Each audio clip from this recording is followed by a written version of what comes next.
Только проговорила. Волга, матушка. Где хищник? Точно судак, как бревно идет, но небольшой.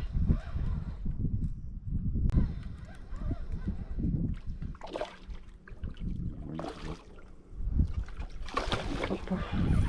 Опа. Поздравляю. Волга, матушка. Только проговорила. Судак есть. Вот он, мой красавчик, мой любименький.